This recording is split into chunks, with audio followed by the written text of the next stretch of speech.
para agradecer al Instituto el espacio. Esperen que tengo agradecer este espacio para armar el curso y para recibir a toda esta gente y conectarnos con gente de tantos lugares diferentes. Así que bueno, nombro de vuelta a las integrantes que faltan de Filosit, que son Carolina Durán, María Alejandra Rossi, Consuelo Jauregui y Soledad Bolsevich, que es la codirectora, y bueno, por supuesto Pablo Massa, que es quien nos ha deleitado con estas clases. Así que bueno, agradecemos especialmente al instituto y más especialmente a Jimena por toda la organización y toda la logística.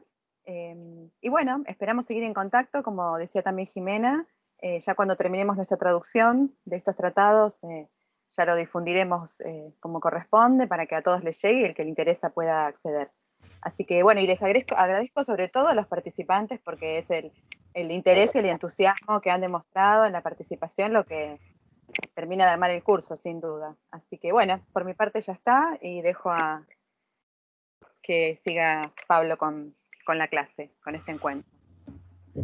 Bueno, quiero empezar en primer lugar agradeciéndole mucho a Jimena Palacios y al Instituto de Filología Clásica de la Facultad de Filosofía y Letras de la UBA, porque realmente nos han ayudado muchísimo para armar este encuentro virtual. Ha sido imprescindible el trabajo de Jimena en todos los órdenes, así que realmente muchísimas gracias. Este curso es posible gracias a Jimena y al Instituto de Filología Clásica, y bueno, y vamos a estar, por supuesto que muy gustosos de organizar otro curso que ya en su momento les haremos saber.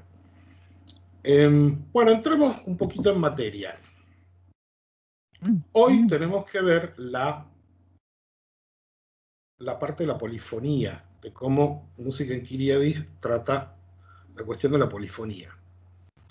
Yo estimo que todos sabemos lo que es polifonía, ¿no? Para los que no lo tengan muy en claro, es muy simple. Vamos a entender por polifonía la ocurrencia en un mismo instante de tiempo de dos sonidos de altura diferente. Cuando nosotros tenemos dos sonidos de alturas diferentes sonando al mismo tiempo, ahí ya podemos hablar de polifonía. El canto litúrgico cristiano, que es el contexto en el contexto teórico, digamos, de Música en Kyriadis, generalmente es monódico. Es decir, todas las voces cantan la misma melodía. Pero, ocasionalmente, puede haber momentos en donde esto no es necesariamente así. Puede haber momentos en donde se hace polifonía. Lo primero que tenemos que ver, tratemos de silenciar los micrófonos porque hace interferencia. Lo primero que tenemos que decir, vieron que siempre se dice al hablar del siglo IX, X, que son los siglos en los que surgió o nació la polifonía. Bueno, esto no es así, evidentemente. Es una burrada decir eso. Y parece mentira cuán extendida está esta idea. Música en Kyriadis es el testimonio más antiguo que tenemos, que ha sobrevivido, de la práctica polifónica, lo que no significa que la polifonía se haya inventado en ese siglo o se haya empezado a hacer en ese siglo. Es increíble cómo está difundida esa idea. Siempre vemos polifonía primitiva, las primeras polifonías, cuando no directamente el surgimiento de la polifonía. ¿No? Polifonía no surgió con Música en Kyriadis. Es como decir, yo la foto más antigua de mi abuela que tengo es de 1929-30, cuando mi abuela tenía 6 años. Es lo mismo que yo dijera que mi abuela nació en 1930 a los 6 años. No, o que antes de la invención de los rollos fonográficos de Edison, la gente hablaba por lenguaje de señas. lo cual es un absurdo. La polifonía probablemente es connatural al canto litúrgico cristiano, probablemente es connatural a la práctica musical misma, y no nació en el siglo IX, no nació en el siglo X, ni mucho menos. Lo que nosotros tenemos en Música en Kyriadis es el testimonio, la descripción de algunas formas de hacer polifonía. No sabemos si habría otras. No lo sabemos a ciencia cierta. ¿Mm? Fundamentalmente porque Música en Kyriadis no está haciendo una descripción de todos los tipos polifónicos o de las formas de hacer polifonía. Al hablar de polifonía, Música en Kyriadis está tratando de discutir cuáles son las propiedades de los intervalos. O sea que tampoco hay Música en Kyriadis un capítulo que diga la polifonía o el órgano. Entonces, puede ser que la visión que nos esté transmitiendo Música en Kyriadis de la práctica polifónica de la época sea lo que a ellos les interesaba, lo que al tratadista le interesaba describir. Pablo, perdón que te interrumpa un segundo. Sí. ¿Estás compartiendo? Porque. No estoy compartiendo. Listo. ¿Para qué? Porque. No, todavía no. Perfecto, perdón, gracias. Entonces, no hay digamos, no podemos hablar del nacimiento de la polifonía en esa época. Ni tampoco podemos decir que los ejemplos polifónicos que vemos en Música en Kyriadis representaran exactamente toda la polifonía que se hacía en esa época en el ámbito religioso, porque esta es otra cosa. Estamos hablando solamente del canto litúrgico cristiano. No sabemos qué se hacía fuera de eso. Entonces, hay que tener cuidado cuando nosotros hacemos la composición mental o la imagen mental. Hay el nacimiento de la polifonía. Bueno, podríamos decir, bueno, no es el nacimiento de la práctica polifónica, pero sí de las reglas de la polifonía como conjunto normativo, tampoco. Porque Música en Kyriadis no está diciendo cómo hacer polifonía. Está describiendo lo que se hace. Y está tratando de encontrarle un marco racional, un marco, digamos, disciplinar, a una práctica que era también de transmisión oral y de creación colectiva. Por eso vamos a ver que el famoso órgano no es una composición, no podemos verlo como una composición. Ustedes habrán visto, los que han estudiado historia de la música, que han visto las antologías de Norton, Paliska, que traen, bueno, obviamente son antologías históricas, entonces traen los primeros ejemplos, o mejor dicho, ven, yo mismo cometo el error, los ejemplos más antiguos de escritos de órganum, y los ponen como si fueran piezas, pero no son piezas musicales. Es una práctica improvisada. Vamos a empezar a ver esto, pero antes vamos, ahí ya estoy compartiendo. Vamos a ver un par de cosas que me han hecho notar, con razón, de la clase pasada, que por ahí quedaron un poquito en el tintero. ¿Se acuerdan que yo les dije que todas las melodías del canto litúrgico de la época de Música en Kyriadis terminaban en Protus Deuterus Tritus o Tetrardus? Bueno, sí, pero del tetracordio finales, o sea, del tetracordio que está en el centro del sistema en Kyriadis. Es decir, no terminan en cualquier nota, terminan dentro de esas 4 notas solamente. Por eso, repito, que hay quienes sospechan, y es bastante posible que haya sido así, que durante la Reforma Carolingia haya habido un proceso de reacomodamiento de las melodías para que las finales de las melodías terminaran en ese tetracordio. ¿Mm? De esa manera es mucho más fácil clasificarlas por tonos. ¿Mm? Pero probablemente en la tradición oral esto al principio no era así. ¿Mm? Había melodías que muy probablemente no terminaban dentro del tetracordio finales. ¿Mm? ¿Se acuerdan? Este es el tetracordio finales. Todas las melodías de la tradición supuestamente tenían que terminar en una de estas 4 notas: protus, deuterus, tritus o tetrardus de este tetracordio. No podían terminar acá, ni acá, ni acá, ni acá, ni acá, ni acá, ni acá, ni acá, etc. Lo más probable es que hubiera melodías que, por ejemplo, terminaran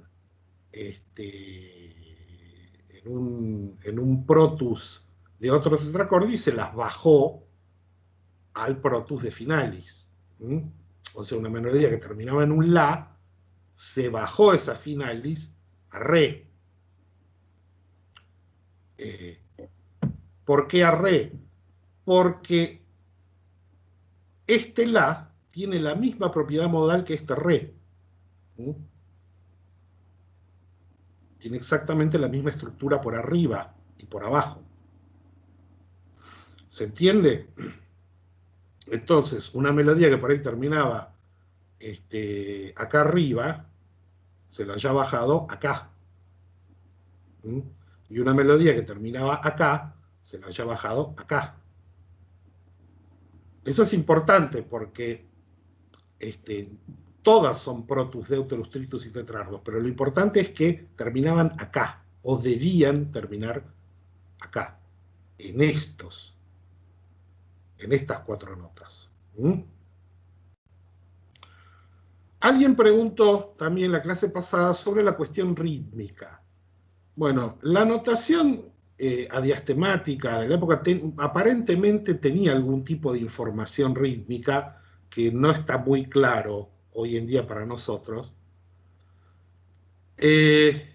La notación daciana de música en quiriadis discólica no tiene ningún tipo de información sobre la rítmica, pero el tratadista de escólica en quiriadis habla de numerose canere, es decir, de cantar rítmicamente, cantar con número. Esto quiere decir extender o acortar proporcionalmente a la duración de las notas de acuerdo con el carácter largo o breve de las sílabas que se cantan. Saben que en latín hay sílabas breves y largas. Tienen cantidades diferentes las sílabas. Entonces, no es lo mismo cantar una sílaba larga que una sílaba breve. Y puestas en relación, una sílaba breve, la nota de una sílaba breve debe durar menos que la nota de una sílaba larga. Eso es todo lo que dice el tratadista de Escólica en Quiriadis. Y dice que la relación de duración tiene que ser proporcional. Es decir, la sílaba larga tiene que durar 2 veces lo que la sílaba breve. Pero no se extiende mucho en el asunto. Solamente en eso. No habla, por ejemplo, como San Agustín, de los pies. No hay nada de métrica latina ni nada. Solamente es una breve observación acerca de eso, del numerose canere. También hay una cuestión. Música discólica en Quiriadis tienen un problema lógico de la época, que es el tema de la imprecisión terminológica. Entonces, modos, tonos, tropos, en ciertos contextos significa lo mismo y en ciertos contextos no. Por ejemplo, del capítulo 1 al 8, tonus, en música en Quiriadis, significa modo. Pero en la segunda parte, donde habla de la polifonía, tonus significa intervalo de tono, segunda mayor. Y para modo se utiliza la palabra modus. Eso, para darse una idea a veces lo difícil que es traducir estos tratados, porque en realidad, claro, para estas cuestiones ya de música práctica, o de música un poquito más práctica, no hay un vocabulario universal, digamos, conocido y aceptado por todo el mundo. Y a veces el propio tratadista se contradice, utiliza la misma palabra con dos sentidos diferentes, etc. Otra cosa, sobre el ámbito auténtico, plagal, que me parece que no quedó muy claro, o por lo menos me parece que no lo expliqué muy claramente. Estrictamente, el tratadista de música Inquiriades dice que la diferencia entre auténtico y plagal es que ambos pueden descender hasta la quinta bajo la finalis. Los plagales solo pueden ascender hasta la quinta sobre la finalis y los auténticos pueden llegar hasta la octava. Esto está más claro acá. Ambos, auténtico y plagal, pueden ir hasta acá abajo, ¿verdad? Pongamos que estamos en un modo Protus. Pueden llegar hasta acá abajo. Pero el plagal solamente puede ir hasta acá arriba, hasta la quinta sobre la finalis. No puede subir de acá. Mientras que el auténtico puede subir hasta incluso un poquito más de la octava sobre la finalis. El auténtico tiene un rango muchísimo más amplio que el plagal. Por lo menos esto es lo que dice, así lo entiende el tratadista de Inquiriades. Después, en teorizaciones posteriores de la cuestión del ámbito, el auténtico se va a mantener en el límite de la subfinalis, o sea, de la nota por debajo de la finalis. No va a descender. Si una melodía abarca el ámbito este y además todo el ámbito de la octava modal, se va a decir que es un ámbito pluscuamperfecto. Pero por ahora, el tratadista Inquiriades solamente dice que si no sube de la quinta, es plagal. Eso es todo.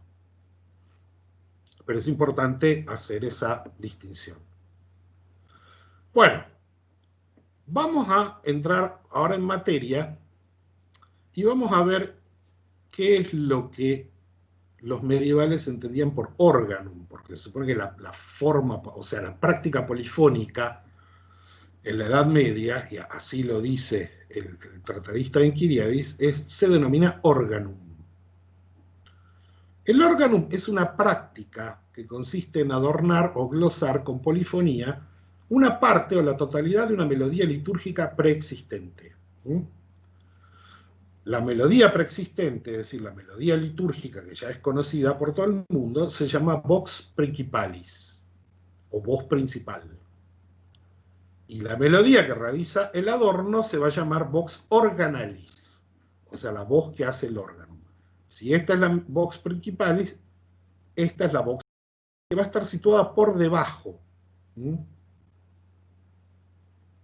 Acá yo puse un ejemplo que está situado por arriba, pero porque este es un ejemplo más tardío que el de los de música Inquiriades. Pero generalmente en esta época, en la de música Inquiriades, se sitúa la vox organalis por debajo. Es un acompañamiento, un adorno que yo hago por debajo de la melodía principal. No es un género musical, ni es una composición autónoma. El organum no se puede concebir fuera de la práctica del canto litúrgico. Es totalmente dependiente de la melodía litúrgica, es totalmente subordinado a la melodía litúrgica. Yo puedo improvisar sobre una melodía litúrgica y puedo hacer un órgano, pero no la puedo alterar para que me combine mejor con el órgano. Eso no.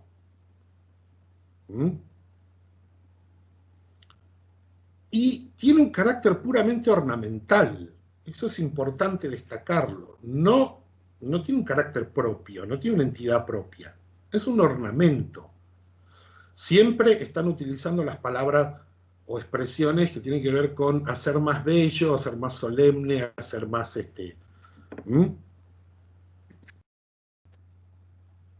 Organum, sinfonía y diafonía en general son sinónimos. Vieron que sinfonía era el nombre que se le daba al intervalo consonante.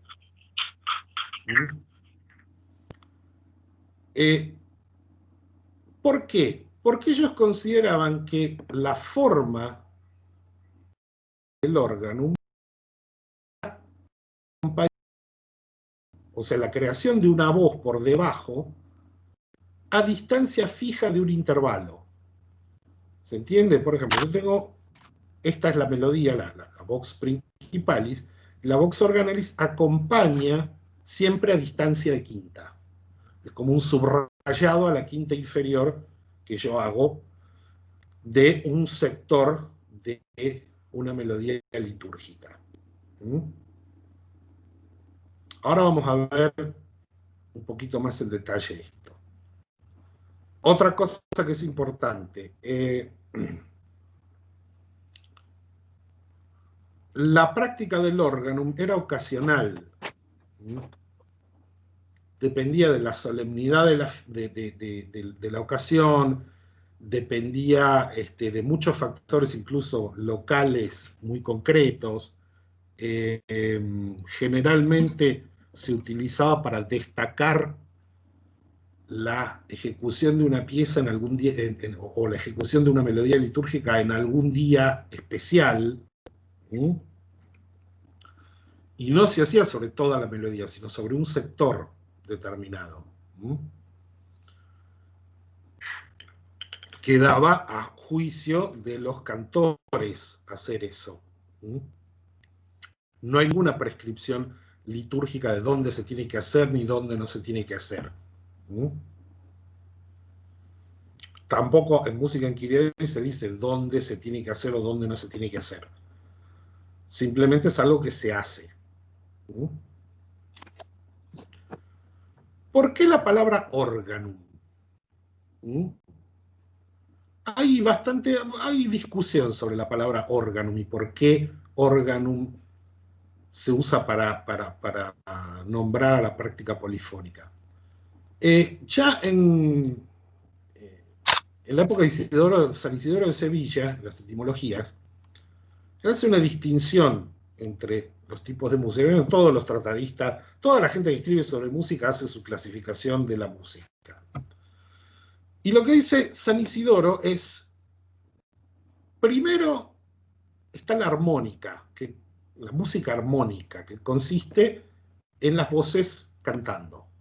La segunda es la música orgánica, que consiste, ex flatu consisti, que consiste en el soplido, en el aliento.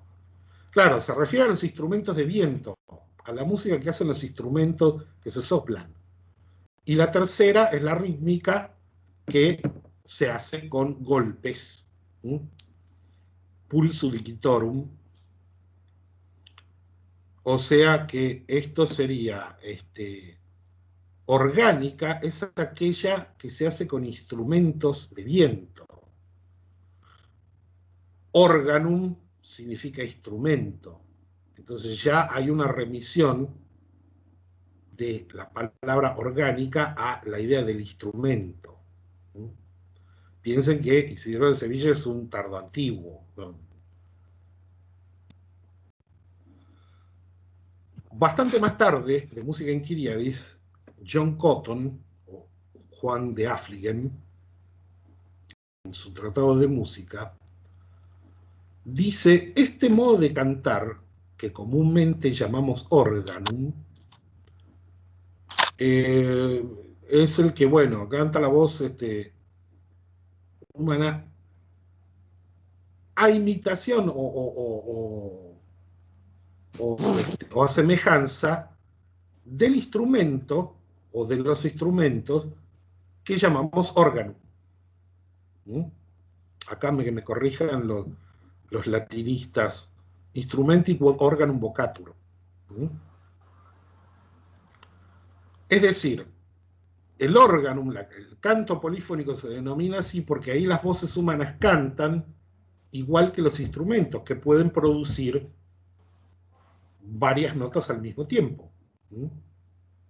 Instrumentos como el órgano,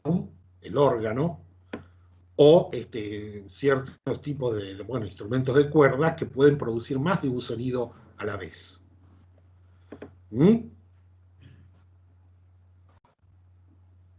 También se lo llama diafonía. ¿Por qué? La diafonía en la antigüedad tardía el término diafonía tenía una connotación de disonancia. Significa sonar de manera disjunta. Pero tiene dos matices.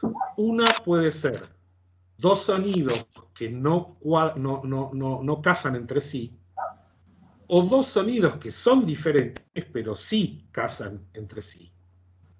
Entonces, en la época de Isidoro de Sevilla, en la antigüedad tardía, diafonía, y Isidoro de Sevilla lo usa en este sentido, diafonía es disonancia. Pero, para la época de música inquiria, diafonía significa consonancia de cosas diferentes. Consonancia, acuerdo armonioso de sonidos diferentes. Bueno, como dijimos, la polifonía es ornamental y dependiente de las melodías de canto llano fijadas por la tradición.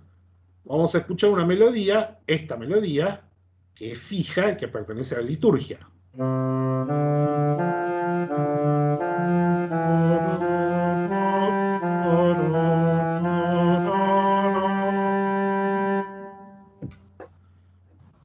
Y a esto se le añade, para adornarla, otra melodía que está improvisada a partir de esta melodía original.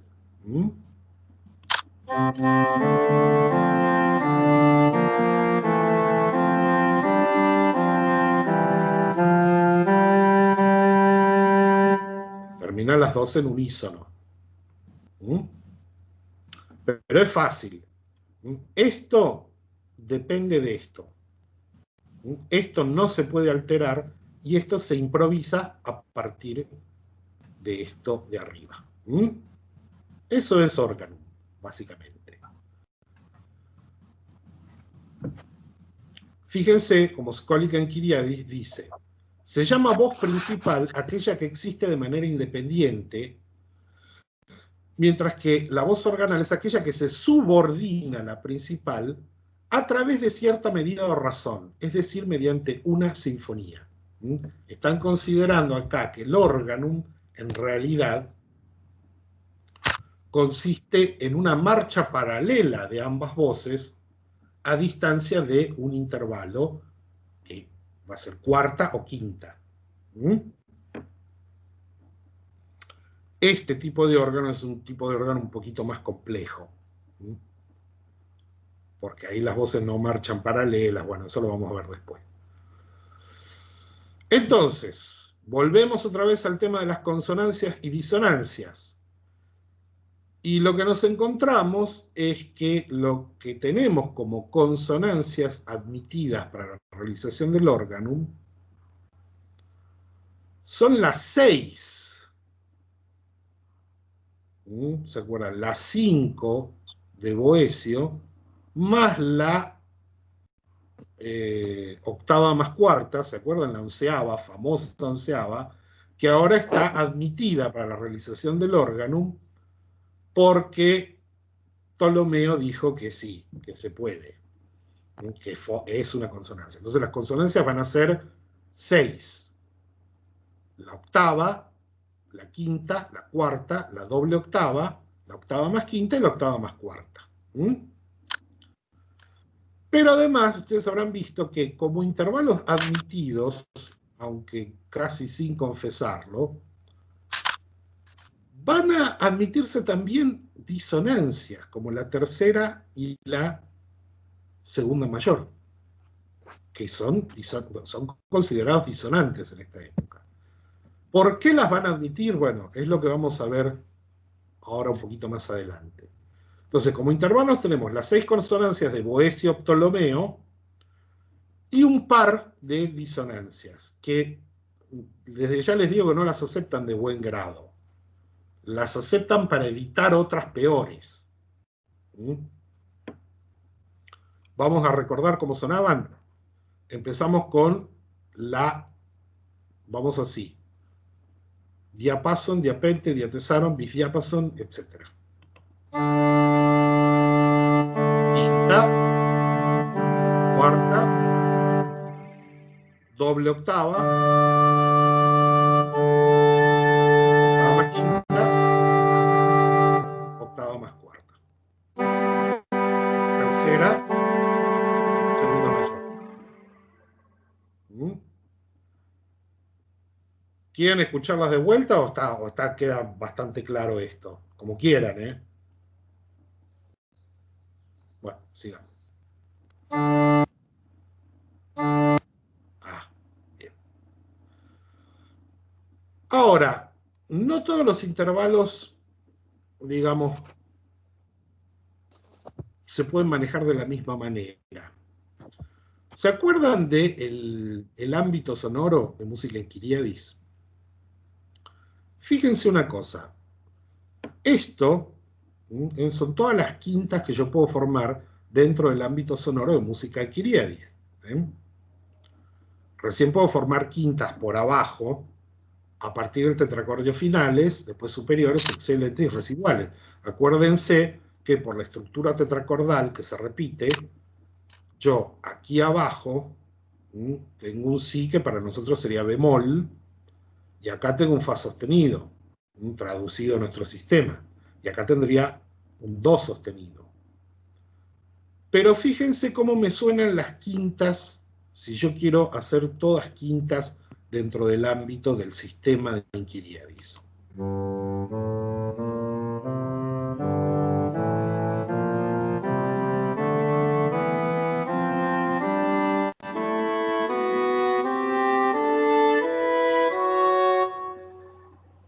Suena fantástico. Parece un sistema diseñado para hacer quintas, porque todas las quintas tienen 3 tonos y un semitono, son todas quintas justas. Me queda perfecto.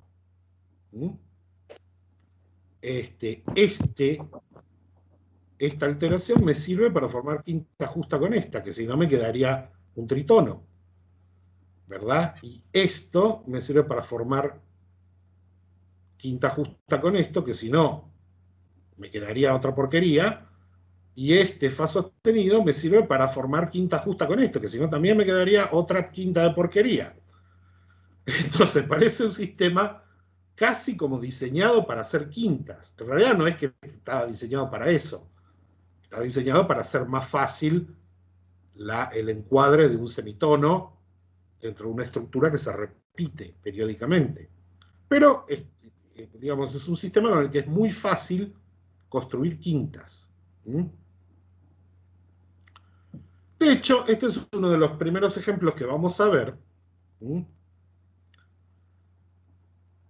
El organum, este ejemplo, ¿no?, representa un ejemplo a 4 voces, pero en realidad es lo que el tratadista llama geminum organum. El organum en realidad está acá, en este pentagrama central, y es un organum a la quinta. La vox principalis es esta.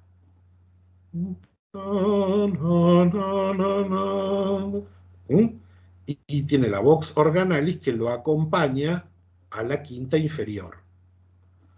Pero el tratadista dice que se puede duplicar a la octava cada una de las voces. Esto quiere decir que la vox principalis se duplica hacia abajo, a la octava inferior, y la vox organalis se duplica hacia arriba, ¿verdad?, a la octava superior. Entonces, ¿qué pasa con este órgano? Que habrán notado, y bueno, lo dice acá. Entre las voces extremas, yo tengo una onceava, que es el famoso intervalo de octava y cuarta, la proportio dupla superbipartiente tercias, que tantos disgustos nos dio en la primera clase, y que necesitaba ser legitimado teóricamente de alguna forma. Por eso es que el tratadista de Kyriadis toma la opción de Ptolomeo que ofrece Boecio. Boecio es reacio a considerar esto como una consonancia. Pero dice en la institución de música, bueno, Ptolomeo, que es una autoridad, las permite, y por este argumento. Y de eso es de lo que se agarra el tratadista de Enquiriades para decir, bueno, esto es legítimo. ¿Por qué necesita el tratadista de Enquiriades hacer esto? Porque esto es algo que ya se practica antes de que se escriba el tratado. Y si él tiene que dar un encuadre racional, un encuadre epistemológico, vamos a decirlo así, a una práctica que ya está en curso, que no está inventando él, sino que ya está en curso, tiene que hacer un esfuerzo de buscar para ver dónde puede legitimar este intervalo que los pitagóricos considerarían como una disonancia, porque no parte de una relación numérica aceptable. ¿Mm? Vamos a escuchar cómo suena solamente el órgano simple, es decir, solamente el pentagrama central, sin las duplicaciones.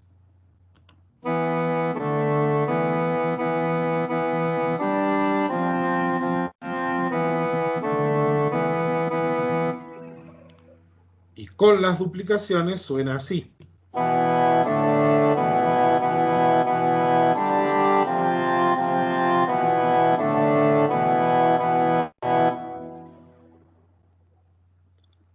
Ahora bien, si yo duplico, ¿no?, esta voz a la octava, acuérdense que en el sistema de Enquiriadis esta nota debería ser un sostenido.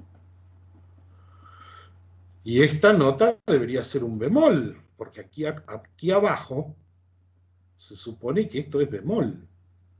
¿Por qué? Porque el semitono siempre está ubicado en el mismo lugar dentro del sistema tetracordal. Entonces, ¿qué hace el tratadista para salvar esta incoherencia? Lo que dice, invoca una mutatio mirabilis, o sea, una extraordinaria mutación por la cual esta nota, esta nota y esta nota son iguales. Se lee como si fuera un reflejo de esta nota, pero a la octava superior, como si fuera un espejo. No se lee como si esto estuviera metido dentro del sistema, sino como esto mismo, pero con un añadido de color. No da ninguna explicación en qué consiste esa mutatio mirabilis. Pero la idea es que considera esto, esta voz duplicada, como un reflejo, o sea, como esto mismo, pero que suena a la octava superior. Como si esto lo leyera un chico cantando con su voz natural y naturalmente su voz suena a la octava superior. Es curioso esto. Va, curioso, pero tiene que hacerlo porque si no, no le cuadra. Esto le quedaría un si bemol y esto le quedaría un fa sostenido y sería un desastre como sonaría. Pero el tratadista de Enquiriades dice que cuando se duplican las voces, en realidad coinciden con esto. O sea, casi como que no tenemos que considerar que estos son duplicaciones, sino como que es esto mismo, pero que suena hacia abajo o hacia arriba. Ahora vamos a ver un poco mejor ese tema de la mutatio mirabilis. Y acá tenemos otro tipo de órgano, que es el geminum organum a la cuarta. ¿Por qué? Porque acá tenemos el organum, la vox principalis, que es esta, la vox organalis la acompaña en cuartas inferiores. Y ambas voces están duplicadas, la organalis a la octava superior y la principalis a la octava inferior, y entre los extremos forman un intervalo de doceava, de octava y quinta, es decir, una proporción tripla. Aquí vemos que Bueno, todo perfecto, no hay ningún problema, excepto otra vez la cuestión de la mutatio mirabilis. Esto tendría que ser bemol, pero no lo es. Milagrosamente no lo es. Y vemos una cosa, que acá se rompe el paralelismo. Ven que acá son todas cuartas, excepto acá que forma una tercera. ¿Por qué? ¿Alguien se anima a decir por qué? Es fácil, pero eh, escucho propuestas. Está Y escrito porque ahí. estaría la cuarta operada. Perdón, no escucho bien. Se produciría un tritono. Claro. Exactamente, se produciría un tritono. Pero fíjense que para evitar el tritono, el ejemplo mantiene, ¿no?, la nota en lo que sería el tetrardus de finales. O sea, mantiene esta nota, que para nosotros es un sol, formando una tercera, que es una disonancia. Entonces, ¿cómo es el asunto? Para evitar un tritono tenemos que caer en una tercera. Se supone que las disonancias son todas horribles. ¿Hay disonancias más disonantes que otras? Sí, efectivamente. El tritono es espantoso, hay que evitarlo por todos los medios. Esto no lo dice el tratadista Inquiriadis, pero se entiende y se nota que el tritono es algo que, si hay que romper el paralelismo y hacer una tercera, bueno, se hace. Lo importante es no caer en el tritono. La tercera, bueno, podemos vivir con la tercera, pero no con el tritono. ¿Mm? Entonces ya vemos que acá el organum paralelo, el paralelismo estricto, se rompe. Acá en este caso es solamente en una nota. Pero después vamos a ver otros casos donde la cosa es más complicada. ¿Mm? Entonces acá ya tenemos estos dos puntos ya nos están indicando las características del órgano de Inquiriadis. Primero es la necesidad de evitar el tritono, que hace que se rompa el paralelismo. Esto pasaría no solamente con el ámbito sonoro de Inquiriadis, pasa también en otro tipo de sistema, porque tritono siempre va a haber. Es imposible deshacerse de los tritonos. Y por otro lado, esta cuestión de la mutatio mirabilis, que hace que milagrosamente las octavas se transformen en reflejos de las voces que conforman el órganum y que no se consideren como escritas dentro del sistema. Y eso sí ya es un intento de salvar una incoherencia del propio sistema de Inquiriadis. Tritonos va a haber siempre. Ahora, octavas que no cierran, bueno, eso ya es un problema del ámbito sonoro de música Inquiriadis. Esto lo escuchamos ya, ¿no? Ah, no, todavía no lo escuchamos. Escuchen cómo suena el órganum del pentagrama del centro, o sea, el órganum solamente con las dos voces originales.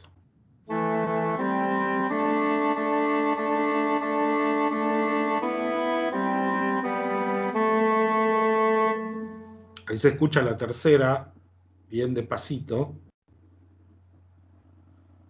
Y ahora cómo suena todo el conjunto, con las cuatro voces completas.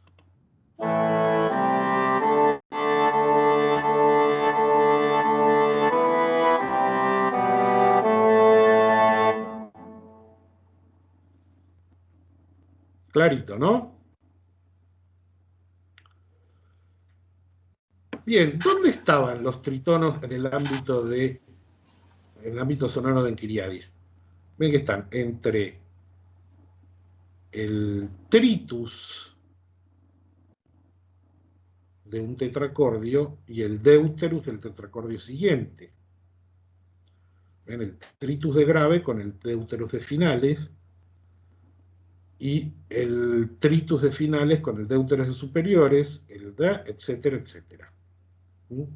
O sea, todo tritus hace tritono con el deuterus del tetracordio superior y todo deuterus hace tritus con el todo deuterus hace tritono con el tritus del tetracordio inferior. Esto ya es sistemático. Hay dentro del ámbito, tenemos 1, 2, 3, 4 tritonos que hay que evitar. ¿Mm?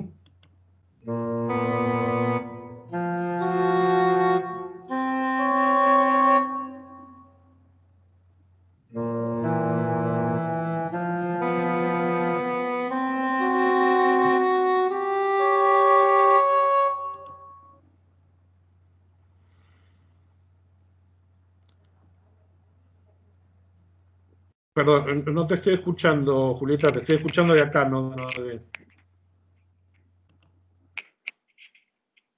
Alguien quiere hacer una pregunta, digo. Ahora sí. Sobre Sí, esto. sí, por favor.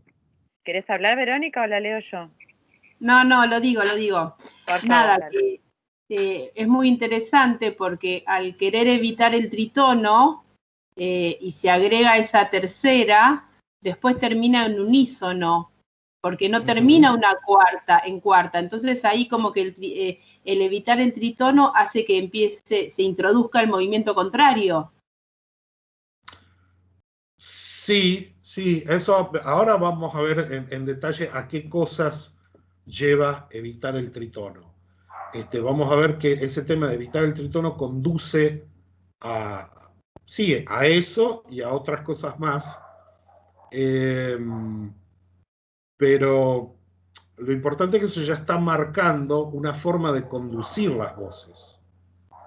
Y esto es importante, no lo está inventando el tratadista Enchiriadis. El tratadista Enchiriadis está dando cuenta de algo que se hace. O sea, eso era creación colectiva y anónima de gente que cantaba. O sea, generalmente la polifonía, las voces organales las hacían solistas. O se cree que las hacían solistas. Entonces tampoco es algo que esté pensado como una cuestión teórica por el tratadista. El tratadista solamente está mostrando lo que se hace.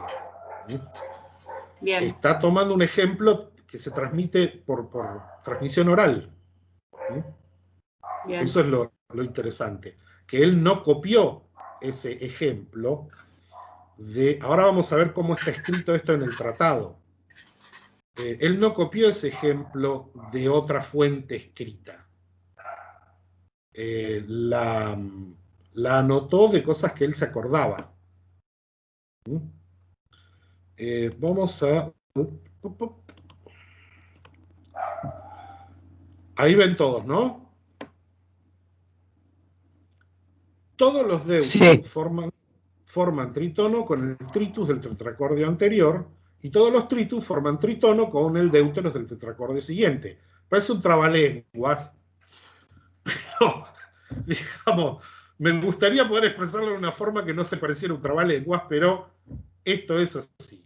Esto genera un problema con las cuartas, porque ven que si yo quiero hacer cuartas por debajo, dentro del ámbito sonoro de Enchiriadis, ya no puedo correr tan libremente como con las quintas. Miren cómo suena esto.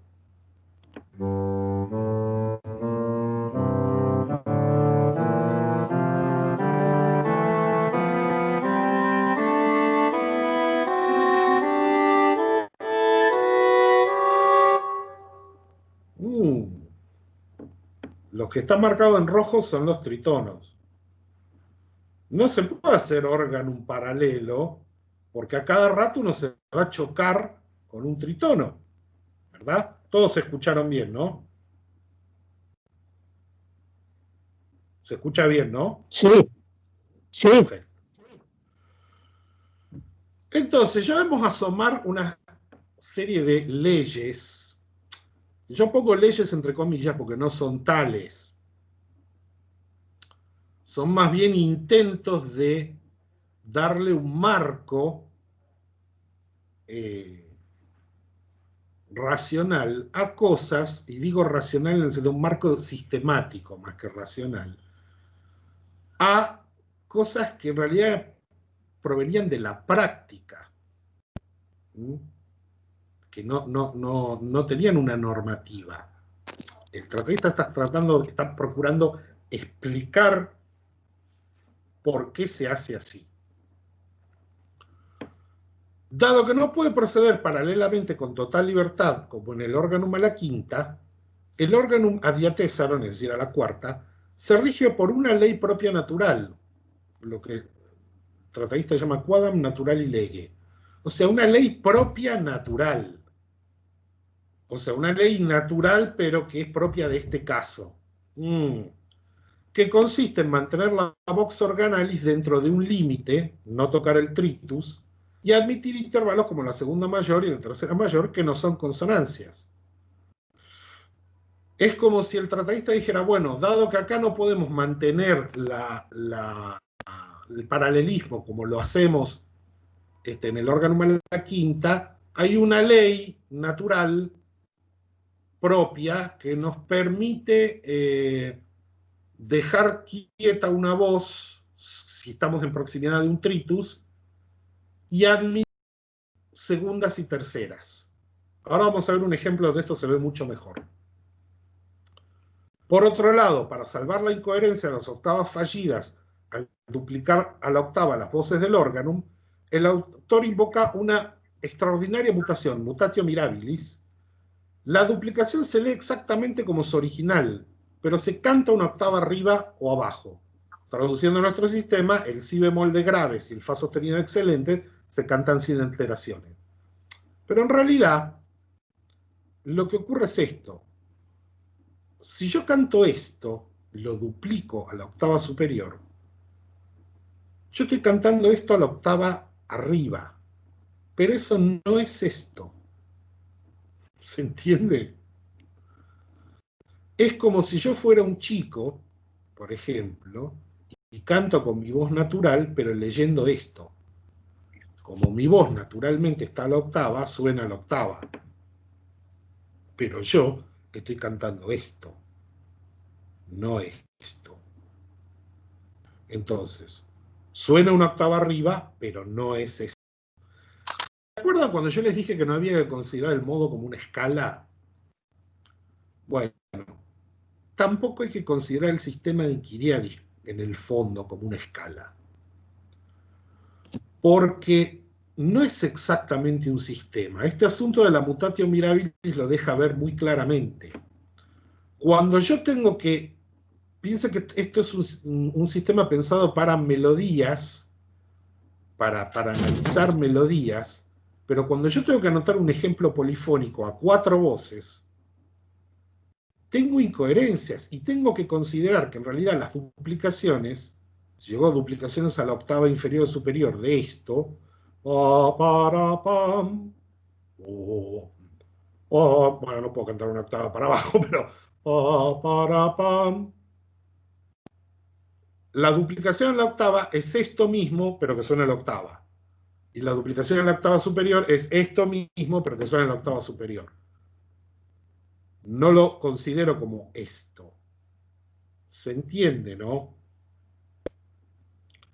El sistema de Kyriadis es muy malo para representar el canto a la octava. Porque las octavas, hay octavas que no coinciden. Esta no coincide con esta. Ay, ¿qué hice? Cualquiera. Esta no coincide con esta. Esta no coincide con esta. Entonces, cuando yo sueno una octava arriba, una octava abajo, no puedo considerar que estoy sonando acá o que estoy sonando acá. Tengo que considerar que en realidad estoy haciendo esto, pero con un cambio de registro. Esto que parece una tontería, en realidad es súper importante porque nos revela cómo el sistema de música en Kyriadis está pensado para cosas muy específicas. Está pensado como un instrumento didáctico, no como un instrumento de transmisión. Eso es súper, súper importante a la hora de entender música en Kyriadis como producto intelectual.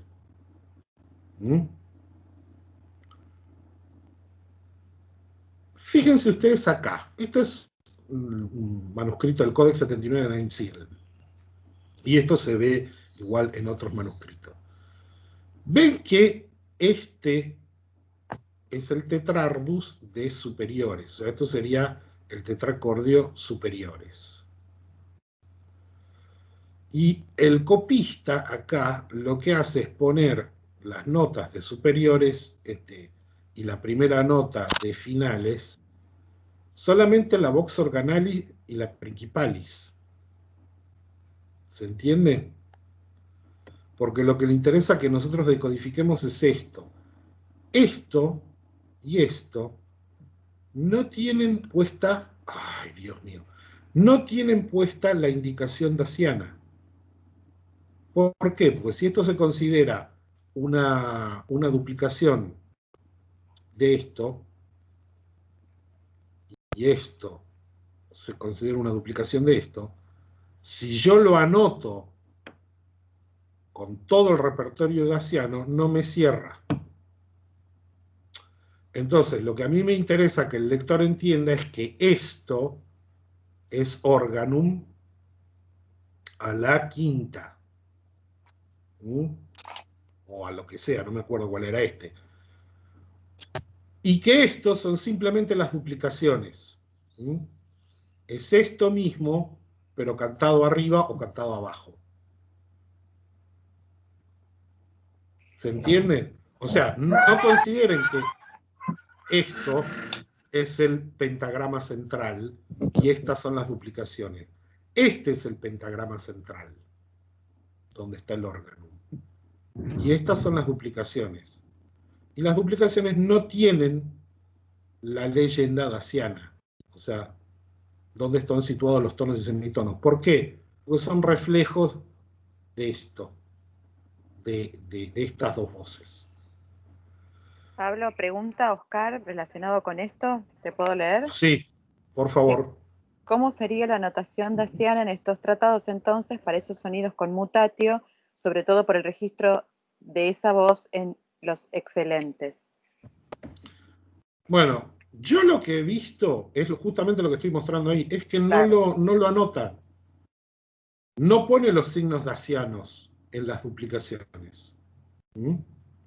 Eso es bastante interesante, porque claro, si tiene, puede ser que haya hay miles de manuscritos de música en Kyriadis. Puede ser que en algún manuscrito estén todos puestos. Roberto Pía, en su traducción anotada, que es muy completa y muy... dice que es un ejemplo muy difícil de transcribir porque en algunos manuscritos y Schmidt, que fue el que hizo la primera edición filológica con aparato crítico de todo el texto de música hiscólica en Kyriadis, tuvo ese mismo problema, que es que ese mismo ejemplo está anotado de maneras distintas en diferentes manuscritos. En algunos está anotado con toda la cosa daciana, pero otro copista le puso, para aclarar, no, esto... O en otro directamente puso tonos y semitonos, TS, TS, y no puso los signos dacianos. Es decir, es como que ahí está anotado con una cosa mucho más ad hoc. Pero fíjense una cosa respecto de esto. Acá los signos dacianos están puestos solamente para el organum simple, original. Y para las duplicaciones no se pone.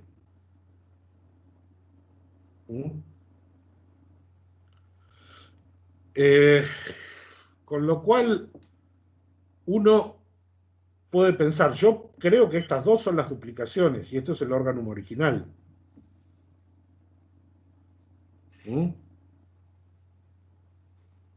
Pero, o no sé, tal vez estoy equivocado, qué sé yo. No, yo no he hecho un estudio sobre este ejemplo en particular. Solamente les hago notar que el repertorio daciano no está puesto en la totalidad. Es como si dijeran, no, bueno, pues esto no se puede representar dentro de todo el sistema. ¿Mm? Entonces, la pregunta concreta es ¿cómo se representaba eso? No se representaba. Los copistas lo escriben para dar la idea de que son 4 voces. Pero esto, en realidad, las voces duplicadas son las mismas voces originales, solo que sonando una octava arriba o una octava abajo. ¿Mm? Más o menos, es un tema bastante interesante y es controversial. ¿Mm? ¿Contesta más o menos la pregunta?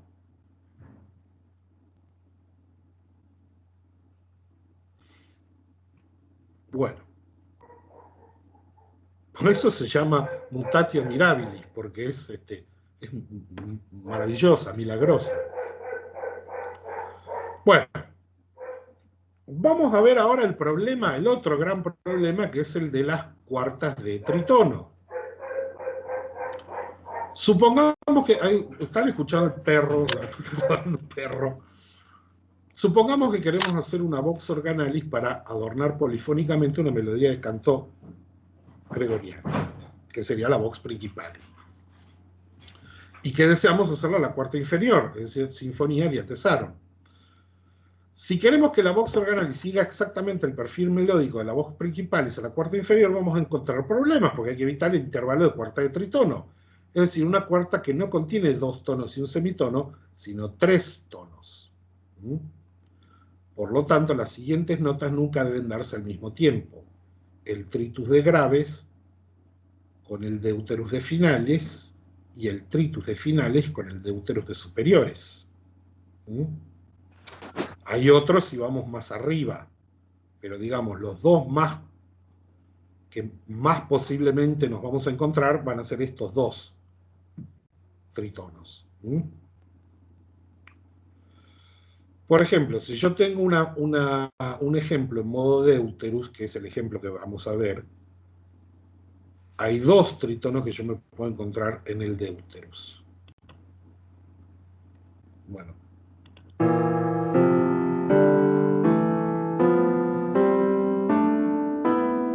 Tengo tritono acá y tritono acá.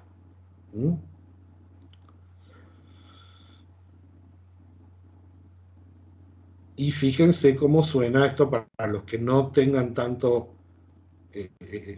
entrenamiento musical. Fíjense cómo suenan los tritonos.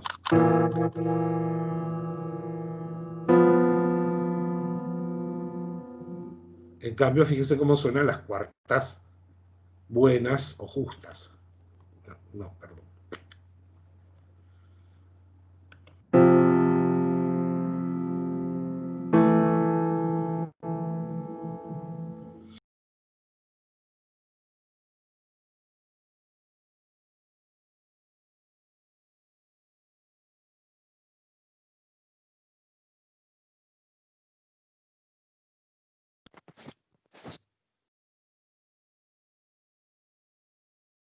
En las diapetes, o sea, en las quintas. Entonces es necesario hacer algunos ajustes a la cantilena, a la sinfoníaca cantilena. Acá me está poniendo que insuficiente calidad de la red, tu red está causando problemas de calidad en tus llamadas. Espero, ¿me ven y me escuchan bien? Sí. Bueno. No ignoro estos mensajes alarmistas que esta es la famosa secuencia Rex Kelly Domine Maris Undisoni, que después vamos a ver cómo se ve en el manuscrito. Y acá lo que vemos es que la vox organalis no sigue exactamente el perfil melódico de la vox principal, es decir, no siempre hace cuartas inferiores, sino que las alterna con otros intervalos.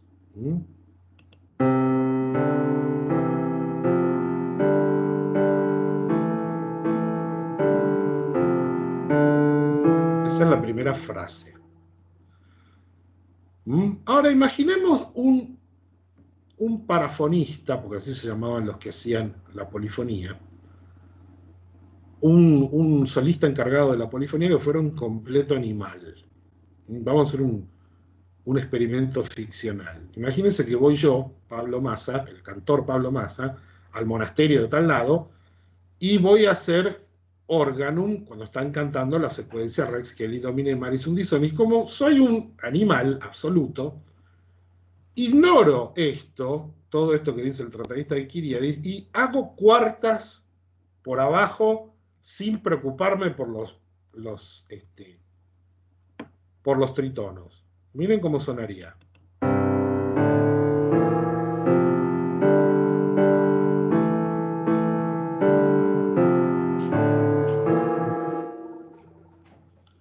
Lo suficiente como para que me echen del monasterio, ¿no? Suena bastante mal. Si yo quiero hacer el recorrido un paralelo de cuartas, me choco con estos tritonos. Lo mismo en la segunda frase.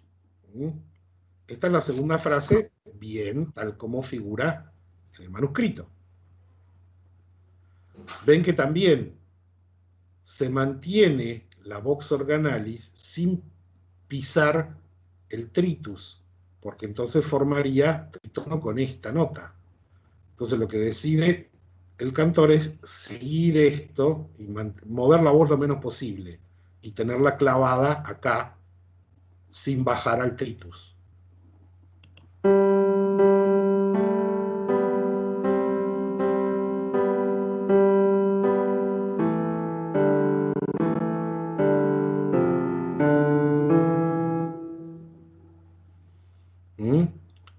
Vuelve al paralelismo en cuanto se lo permite, porque acá ya se aleja de este sí, entonces acá ya sí puede hacer paralelismo de cuartas, y termina en unísono. Acá deja la voz organalis medio como pisada para que se alcance de a poco, empleando segunda y tercera, se alcance la cuarta.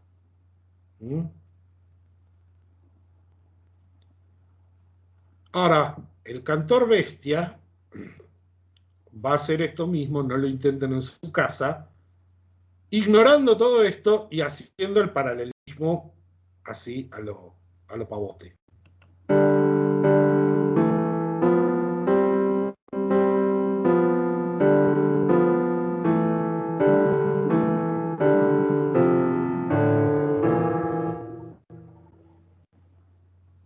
No sonó muy bien, ¿no?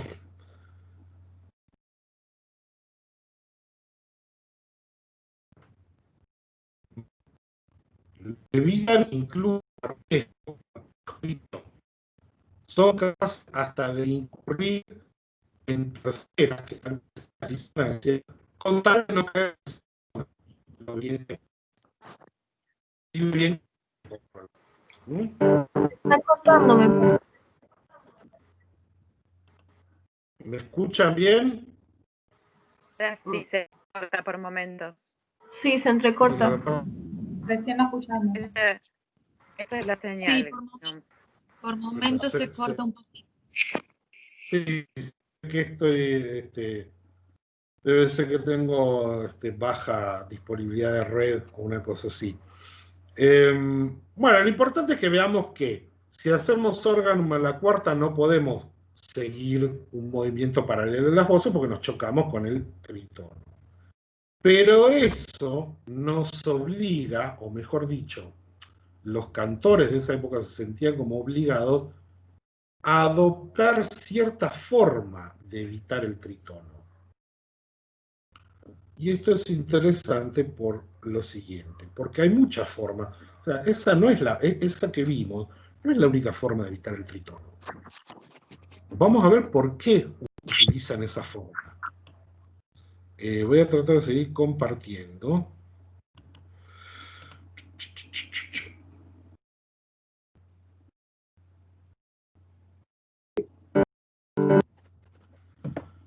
Esta es la famosa secuencia Rex Celi Domine Maris Undisoni.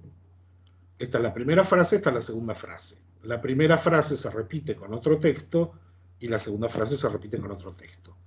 Fíjense ustedes acá en el manuscrito. ¿Ven que hay algo que no coincide acá? Te humiles famuli modulis en du, en este manuscrito, que es el de Einsiedeln, el copista, en vez de mantener la nota acá, que sería el tetrarbus, sol, lo baja acá. ¿Mm? Lo baja a la quinta, forma una quinta aquí, ¿verdad? En la mayoría de los manuscritos, o por lo menos la versión estándar oficial, es esta. El du de modulis es un sol. Acá el du de modulis es un mi. Acá forma tercera la vox organalis con la vox principales. Acá forma cuarta, en este manuscrito en particular. Es un error de copia, evidentemente. En este ejemplo hay discrepancias en la forma en la que está anotada este ejemplo en diferentes manuscritos. Pero a mí me interesa esto porque es cierto, ¿por qué yo de acá no puedo saltar una quinta? ¿No? ¿Qué habría de malo? Si después de todo es mejor, porque es una consonancia la quinta, que una tercera, que es una disonancia. ¿Mm? Bueno, esto ya lo escuchamos, pero vamos a escucharlo con otros sonidos. Rex Celi Domine.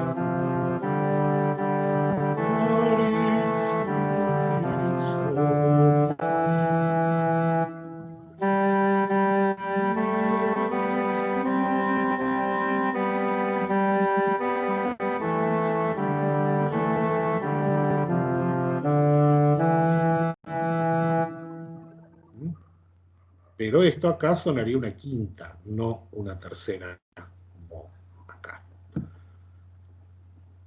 Yo encontré otra discrepancia incluso, porque este es el manuscrito, el Codex 79 de Einsiedeln, que me pone una quinta en du. El original, la versión estándar, trae tercera.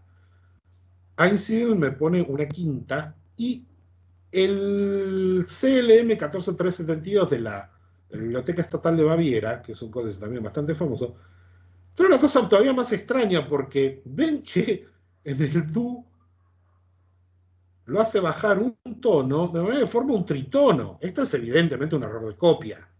El copista acá metió la pata, porque acá está haciendo justamente lo que se trata de evitar, que es que no haya un tritono. ¿Mm? La versión estándar, entonces,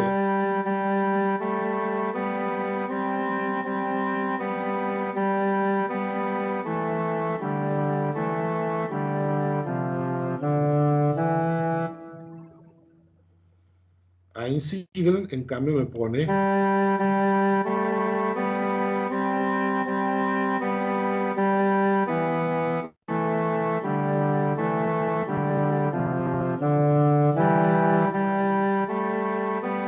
el otro.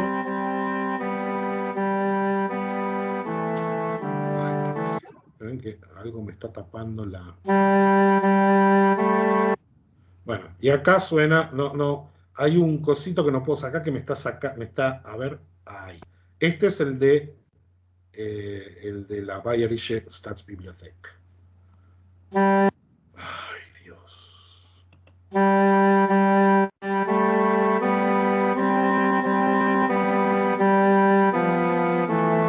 ¿Ven? Está claro que este ejemplo es un error de copia. Pero este, en cambio, es una opción interesante. Puede ser que sea un error de copia. Pero nos abre la posibilidad de preguntar, ¿y por qué no una quinta aquí? Voy a tocar para escucharlo más a nivel micro.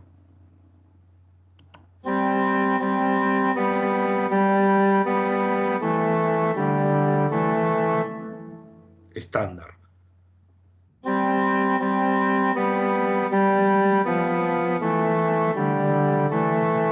Con tritono, no.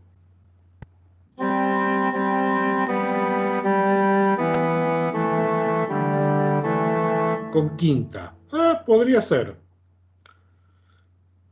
Ven que el modelo estándar prefiere continuar con el sol en la vox organalis, formando tercera con la vox principalis, en lugar de bajar a la quinta, como hace Einsiedel. ¿Por qué? ¿Por qué no se podría hacer esto para evitar el tritono, ya que estamos? Este es un ejemplo inventado, no está ni en Música en Kyriades ni en Scholica en Kyriades, pero escuchen.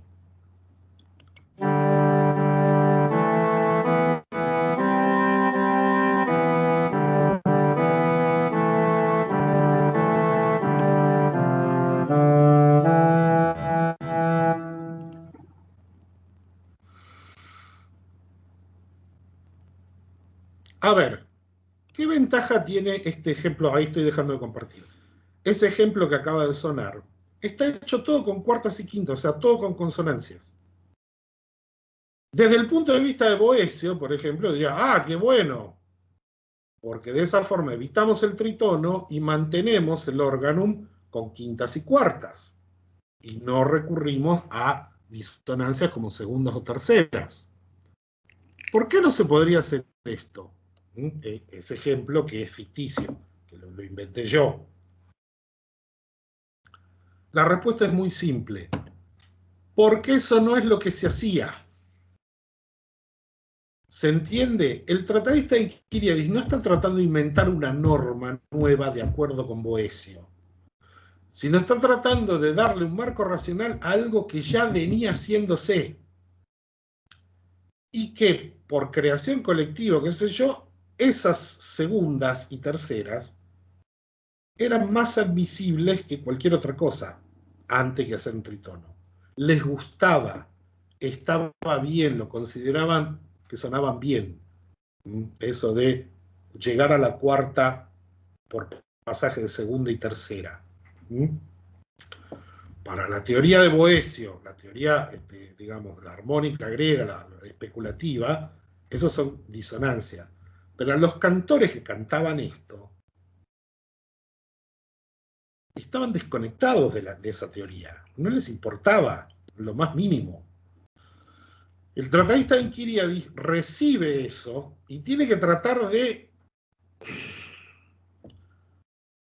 meterlo en cintura. Y digo, ¿cómo racionalizo esto? Entonces, dice, el órgano a la cuarta se maneja como por una ley natural propia.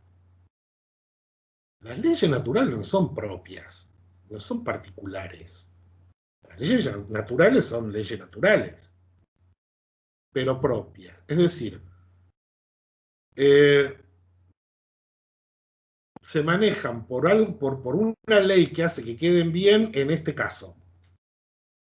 Lo que está invocando ahí, con esa quedam lege, es la tradición. Esto suena bien porque es lo que se viene haciendo desde hace mucho, y a nosotros nos suena bien. Por eso, por una ley propia, natural, porque fíjense que lo naturaliza, esto suena bien, a pesar de que incorpora disonancias. Entonces, lo que hace es como una especie de bypass legal. ¿Cómo justifico yo un órgano que para evitar un cierto tipo de consonancia incorpora otra? Bueno, porque tiene una ley propia y natural. Esa ley no es una ley, es la costumbre. Esto es importantísimo. Y tiene que ver con el hecho de que la primera polifonía, las primeras polifonías, no. Esto es algo que se viene haciendo desde hace muchísimo. Dios sabe cuándo. Hay una colección que es bastante conocida de polifonía de la época. Es el famoso Tropario de Winchester, que es la única colección que no es un tratado teórico, sino es una colección práctica, de polifonía que está anotada totalmente en notación adiastemática.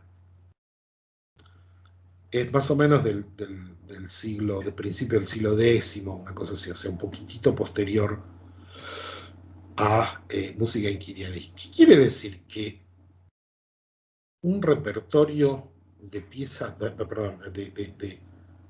digamos, de adornos polifónicos se anoten en notación adiastemática. Significa que ya son tan conocidos por transmisión oral que las melodías, las voces organales, se hacen tan conocidas como las voces como las melodías originales transmitidas por la tradición oral. ¿Se entiende? Son secuencias polifónicas que ya están tan fijadas por la memoria que empiezan a transmitirse también con notación adiastemática. Eso quiere decir que se practicaban desde hacía mucho, muchísimo. La mejor prueba de que si hiciera falta prueba para una cosa que es tan obvia, la mejor prueba de que la polifonía no surge en el siglo IX es que el tropario de Winchester está en notación adiastemática. El asunto es que hoy en día ha habido intentos de reconstruirlo porque el problema es el siguiente. Como las voces organales no se siguieron transmitiendo, no llegaron a la fase diastemática, no se transmitieron ya con líneas que indicaran los tonos y semitonos, esas melodías se perdieron, las voces organales se perdieron. Aunque hoy en día varios musicólogos han procurado reconstruirlas y hacen unas reconstrucciones bastante convincentes porque básicamente se manejan con las indicaciones o con las descripciones que da Música Inquiriadis y otros tratados de la época. Y no hay muchas opciones tampoco.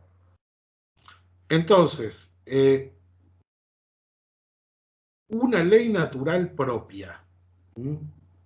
¿Qué es esa ley? Esa ley es simplemente la costumbre, perdón, vuelvo a compartir porque es la costumbre de dejar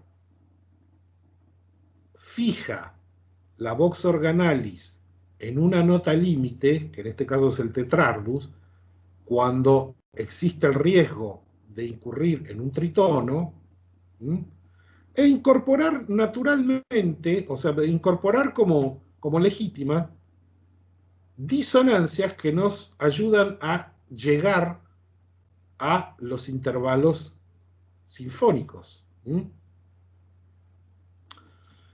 Esto está bien, no podemos hacer movimiento paralelo con las cuartas, pero esto es lo menos malo que podemos hacer considerando la restricción del tritono. La condición consonante de las sinfonías, es decir, de los intervalos, la cuarta, la octava, la quinta, cede prioridad entonces a otros tres principios. El primero es la economía en el movimiento de la vox organalis.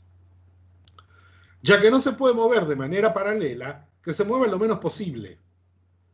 Entonces, queda fija, se mueve lo menos posible, excepto para formar cuartas. La otra es la homogeneidad del repertorio interválico, porque fíjense que acá, en vez de hacer una quinta, el modelo estándar prefiere seguir con el tetrardus.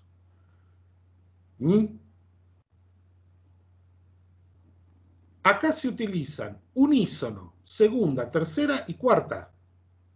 No se introduce una nueva sinfonía. La única sinfonía que se utiliza es la cuarta. Y después, como auxiliares, el unísono, la segunda y la tercera. No se introduce una quinta. Otra es que la disonancia ya no es más una condición absoluta del intervalo, sino solamente una característica interna. El intervalo puede sonar mal en sí mismo o ser numéricamente impuro, pero su uso en la polifonía es aceptable en determinados contextos. Esto es bastante importante. Ven que el repertorio de intervalos que se emplea es unísono, segunda, tercera, cuarta. La quinta, a pesar de ser una sinfonía, rompería con esta serie. La idea parece ser emplear el unísono y las disonancias como auxiliares de la cuarta y no introducir una sinfonía diferente. Cuando existe riesgo de tritono, en este caso sería si contra fa, la vox organal se mantiene todo lo posible en una nota límite. En este caso sería el tetrardus de finales, y evita descender al tritus. Pero ustedes fíjense que el modelo estándar elige no bajar acá para mantener esto. O sea que la voz se mueva lo menos posible, excepto para formar cuartas. Esto, como verán, no tiene ya nada que ver con Boecio ni con nada. Esto es una especie de ya costumbre de los cantores que no se puede racionalizar así nomás. Hay que aceptarla como algo dado. Y lo que hace Música en Kyriadis es tratar en lo posible de explicar por qué se hace así. Más adelante, ya en el siglo XI o XII, va a haber otros tipos de organum bastante más complejos, como este, lo que se llama organum libre, en el cual se va a privilegiar el movimiento contrario de las voces y la libertad en el uso de los intervalos. O sea, ya acá puedo combinar cuartas con quintas, con terceras, con lo que sea. Fíjense cómo suena esto.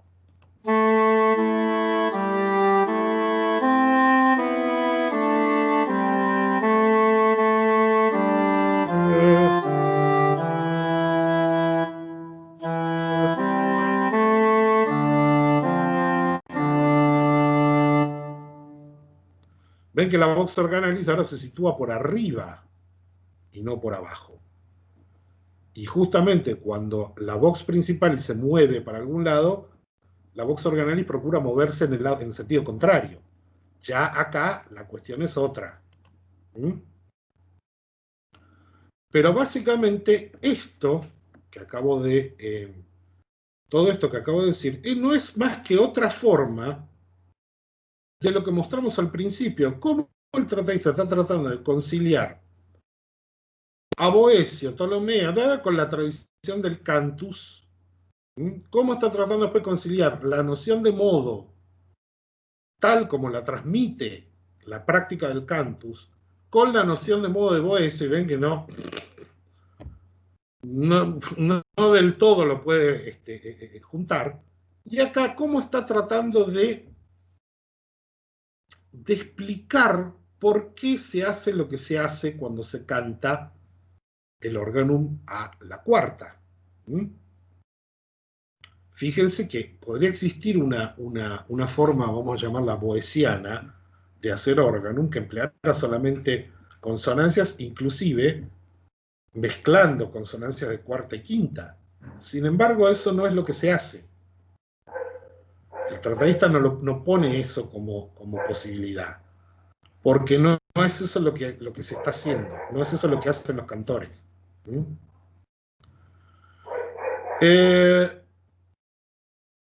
¿Alguien quiere hacer alguna pregunta?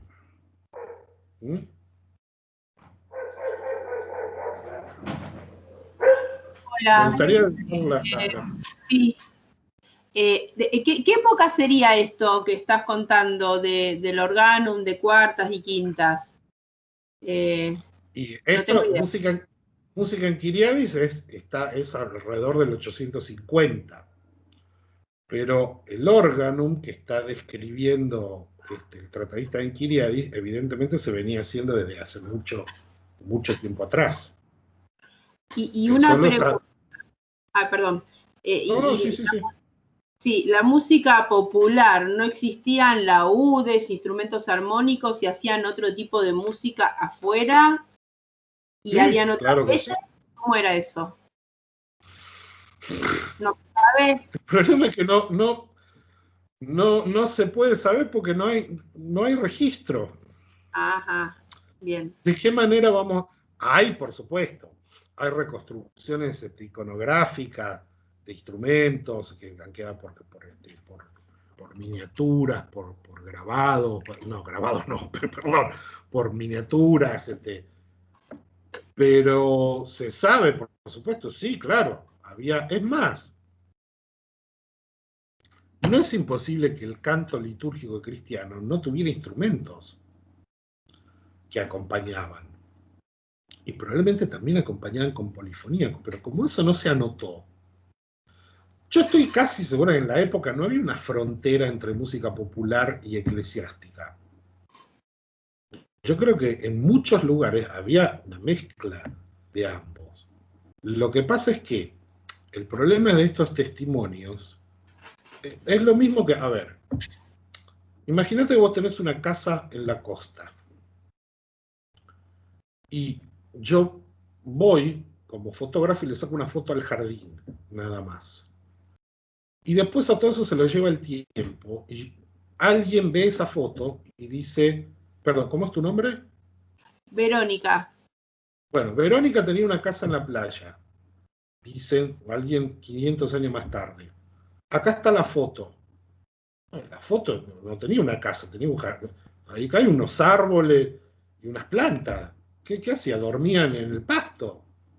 No, había una casa, lo que pasa es que no se le tomó la foto. Lo que nosotros vemos en Música Inquiria es una foto de un sector muy reducido de lo que al tratadista le interesaba transmitir y enseñar. De todo lo demás no entra dentro del testimonio. Entonces, tenemos bastante poca idea de o mejor dicho, tenemos muchas ideas de lo que se hacía, pero tenemos poca confirmación. Recientemente hubo un académico de Oxford, creo, o de Cambridge, no me acuerdo, que escribió un artículo todo, hizo una reconstrucción de canciones sobre poemas de Boecio que supuestamente se cantarían en esta época con instrumentos. Y lo hizo a partir de todo un trabajo filológico, musical.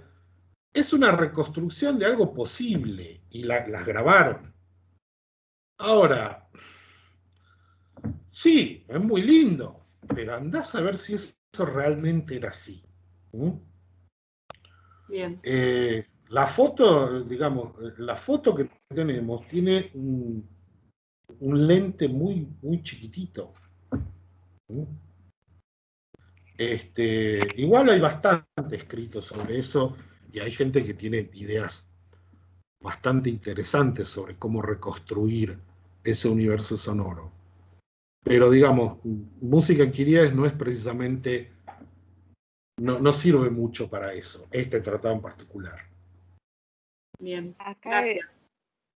Perdón, Verónica. Aquí hay una pregunta en el chat de Diego y también Emilio Torres tiene la mano levantada. Leo primero la pregunta y después, Emilio, si querés, podés hacer tu pregunta. Diego pregunta, ¿cuáles eran las leyes del organum libre?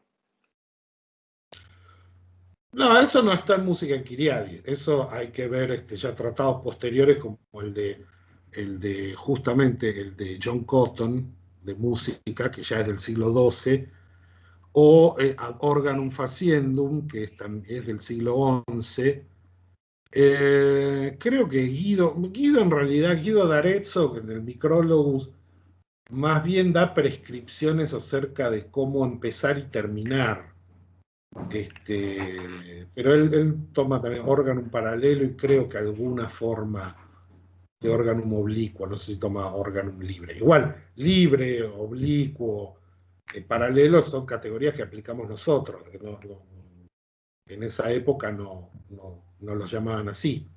Pero yo creo que más bien para el organum libre lo que habría que ver sería ad organum faciendum, que es del siglo XII. El texto, no conozco ninguna traducción de ese texto. Sé que el texto latino está, en el Thesaurus Musicarum Latinarum, que está disponible en internet. Hay dos manos levantadas, creo que está primero Emilio Torres y después Sí. Carolina Durán. Gracias. Mi pregunta iba, si aquí con este tratado se llega a lo que, al menos en muchos libros he visto, como la decadencia del canto gregoriano, y si esto tiene algo que ver con el discantus y falso bordón y esto, o eso es después de lo que estás hablando, órgano consciente.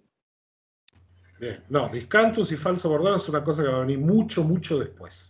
Mucho. Decadencia, no. El canto gregoriano, las cosas no decaen ni. El canto gregoriano, o que llamamos gregoriano, porque en realidad ese asunto de la decadencia del canto gregoriano tiene que ver con el hecho de que después de la Edad Media, durante todo el Renacimiento y la Edad Moderna, el canto gregoriano se siguió cantando. Y cambiaron algunas cosas, las melodías ya no fueron exactamente iguales como eran en la Edad Media, sufrieron cambios, y ya desde la época, por lo menos de la primera modernidad del Concilio de Trento, o antes, ya se dijo, bueno, hay que reformar el canto gregoriano porque la verdad es que es un despelote, cada uno canta lo que quiere. Todo eso continuó hasta que los monjes de Solés, pues, en Francia, a mediados del siglo XIX, dijeron, hay que reconstruir el canto gregoriano de acuerdo con su pureza medieval.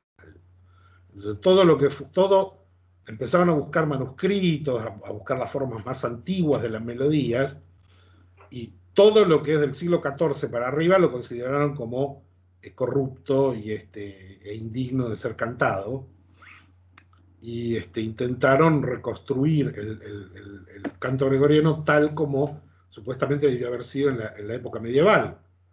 Lo que pasa es que, bueno, es discutible, es una posición discutible. Pero ellos sí consideraban que el canto gregoriano a partir del siglo XIII, XIV se había corrompido y que era cualquier cosa, y que lo original, el verdadero canto gregoriano era lo que se hizo hasta el siglo XII o XIII. Lo cual, ¿por qué?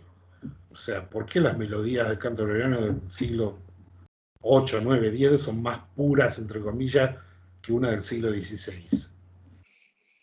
No. O una versión del siglo XVI. No. Y respecto al falso bordón y el discantus, el falso bordón ya es por lo menos siglo XV o fines del XIV. El discantus es posterior, posterior a Musica Inquiriadi, por lo menos siglo XII, XIII. ¿Alguna pregunta más? Y creo que Caro, ¿no? Cualquier cosa después bajen las manos porque no sé si vuelven a levantar o son las mismas que levantaron originalmente, pero Caro sí. Sí.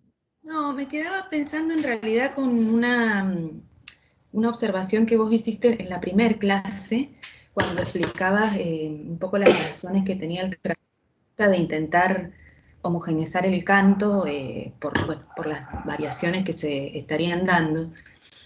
Y me acordaba que es una observación muy general lo que voy a decir, no con cuestiones tan técnicas, sino que en realidad me quedó esa idea y dando vueltas y me acordé de que, claro, esto tenía que ser una práctica, porque pensaba en esto, que en todas las reglas monásticas está indicado los horarios de los cantos, digamos, como que era en las reglas monásticas mismas, o sea, que era como vivían, están indicadas los horarios de los cantos. Entonces digo, claro, ahí como que se me armó un poco más eso que vos comentabas en la primera. Es importante eso que decís, porque cantar, el canto litúrgico, no es algo que hacían los domingos.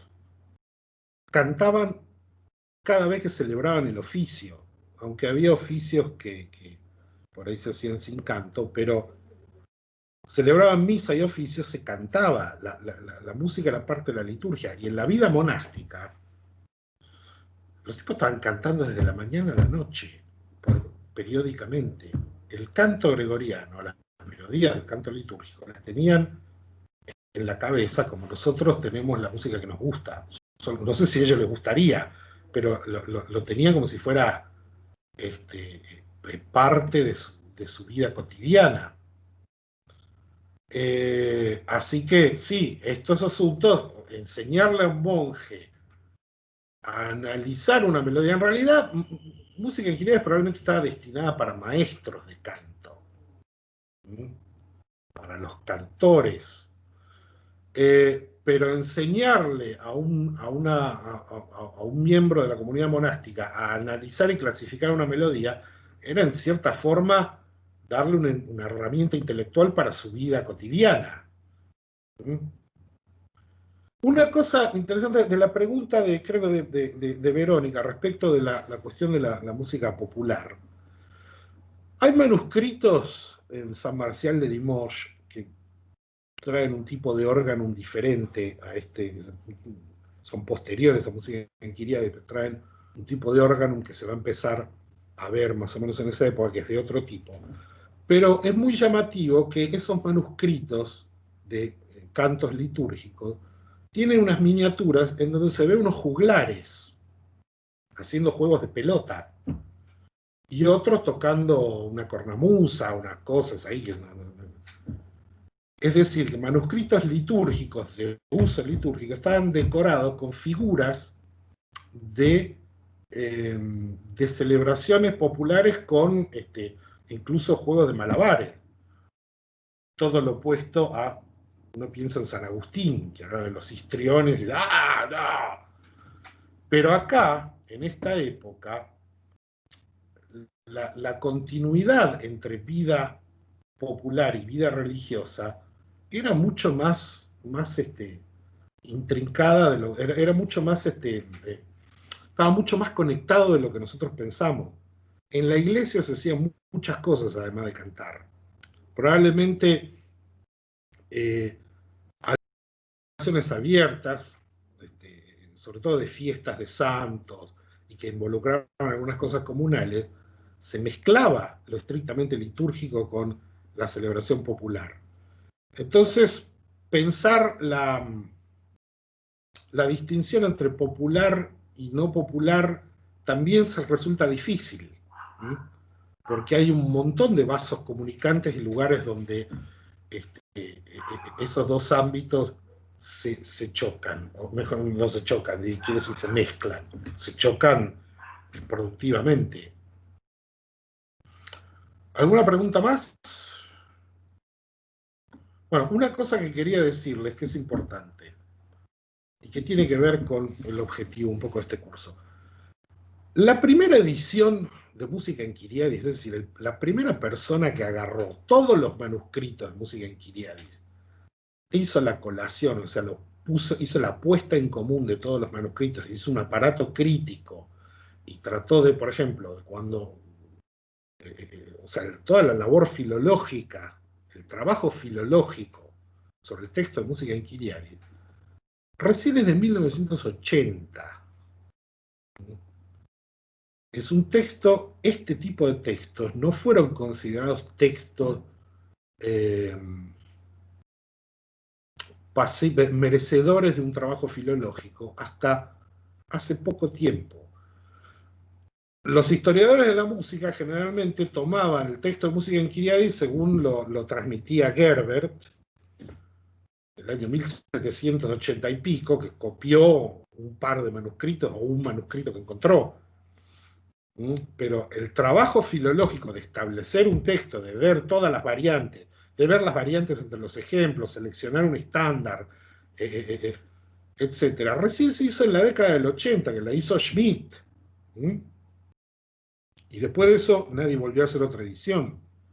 Estos textos recién ahora se están considerando como parte de la historia intelectual de Occidente. Antes eran simplemente depósitos de cosas arcaicas donde los historiadores de la música iban a sacar, bueno, miren, esto está en el Museo de la Historia de la Música.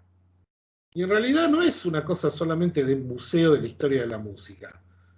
esto representa,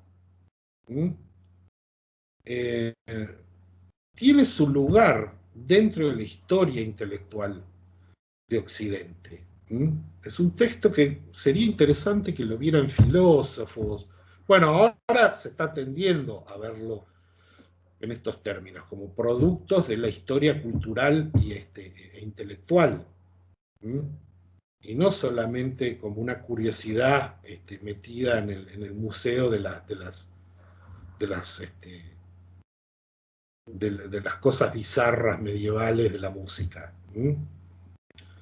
Es decir, esto representa una tradición de pensamiento y un modo de pensamiento que es tan legítima y tan digna de estudio como los comentarios de Scott Eriúgena al libro de la música de Marciano Capella. Lo que pasa es que Scott Eriúgena. Pero, y esto en cambio es un tratado destinado a maestros del canto. No, pero no es solamente eso. Es un tratado que le interesa a los músicos, a los que estudian historia de la música. No exactamente. No exactamente. Música en Quinedes plantea el problema de qué hacer con la tradición griega. ¿Qué hacer con el pensamiento griego? ¿Qué hacer con lo que... con toda la tradición musical que ha corrido paralelo a eso y que no ha tenido contacto con la música griega? ¿Cómo creamos un sistema para enseñar?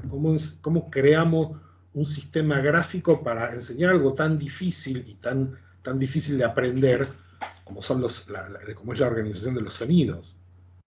Eso representa música en Quinedes, por eso no solo música en Quinedes, sino también los tratados, otros tratados contemporáneos. Por eso creo que son interesantes, y por eso en este proyecto hemos tratado de incluirlos como parte de la historia intelectual y como parte de la historia de las disciplinas. Que generalmente se detienen en Alcuino de York, o cuando ya cuando la disciplina de la música deja de ser tan especulativa y empieza a bajar, ahí ya no me interesa más. No, esto tiene que quedar adentro de la historia de la música disciplina. Además, sin esto no se entiende, sin este intento de combinar, este intento permanente que vemos de combinar tradiciones distintas, no se entiende después por qué Gafurio en el siglo XV escribe su teórica música y su práctica música, todo como si fuera una misma obra, separada en 2 volúmenes. Pero que considera que todo eso es música.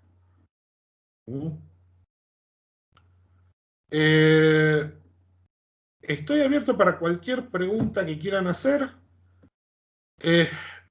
Acabo de compilar una lista de reproducción, que no me acuerdo cómo compartirla acá por el chat, pero no importa, va a estar en las listas de reproducción que, con ejemplos, van a estar en las diapositivas, en este material que yo voy a editar y voy a poner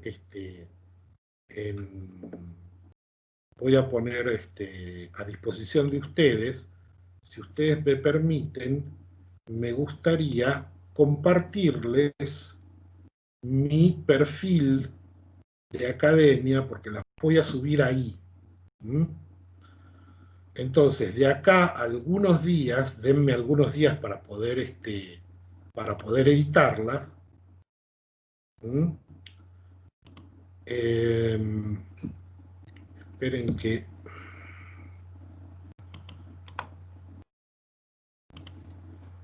Denme algunos días para poder editarlas. Y ahí va, estoy metiendo mi perfil de academia. Ahí es donde yo generalmente pongo los artículos que yo escribo, y voy a poner esto como material didáctico del curso, y solo que denme por lo menos una semana para poder, de acá a la semana que viene, ya las voy a ir subiendo, voy a subir las 3 clases. Las clases van a estar disponibles para escuchar para ver y escuchar en el canal del Instituto de Filología. Bueno, yo la verdad que estoy muy contento con la repercusión. Perdón, las 2 primeras ya están, ¿eh? Las dos Las 2 primeras primeras clases ya están. Esta va a estar, bueno, después de Esta va a estar en unos días. que la terminemos. Yo estoy muy contento con la curso, la verdad es que me parece fantástico el interés que despertó. Estoy muy contento me sentí como muy cómodo dando la clase. Espero que la clase les resulte útil, espero que por lo menos les haya despertado curiosidad, ¿sí?, por este tipo de cuestiones, a los que por ahí no conocían demasiado. Yo les mandé mi email, esperen que lo escribo de vuelta.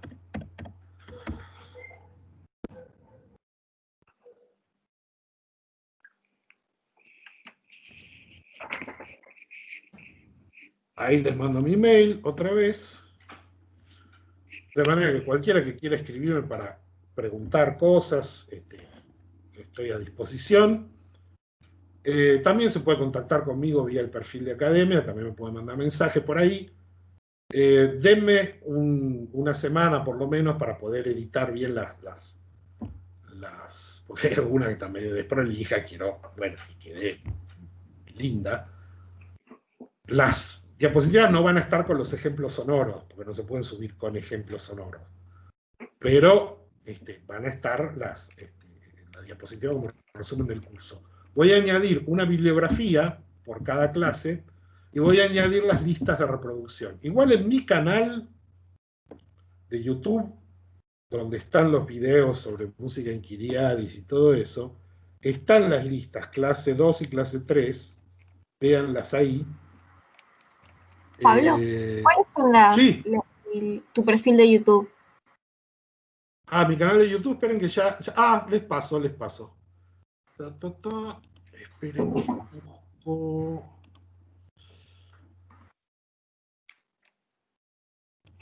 Hay en el chat muy lindos, muchos comentarios, Pablo, muy agradecidos y muy contentos por el curso.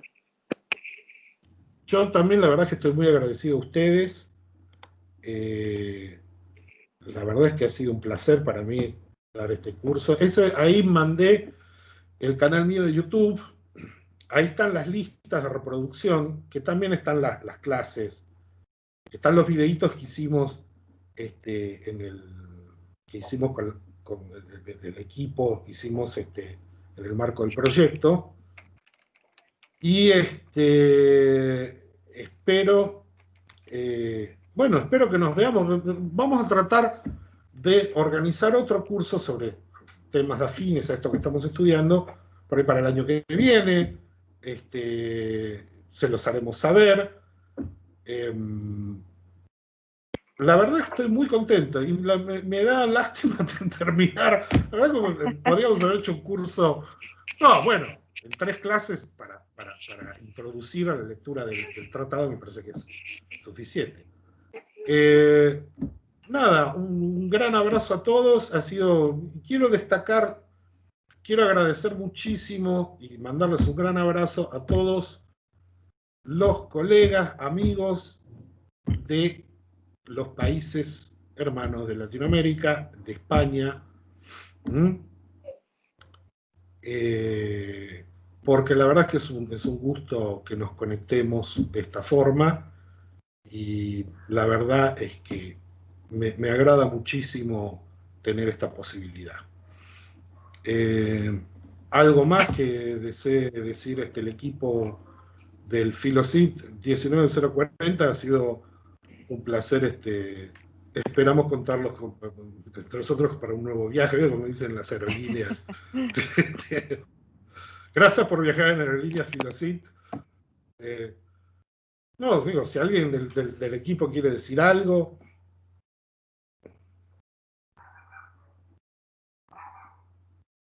Mándenme mensajes al instituto. ¡Qué lindo curso! No, yo vuelvo a agradecer a todos por la participación, agradezco también al resto de las integrantes del equipo, y bueno, y el instituto nuevamente, aunque ya lo hicimos.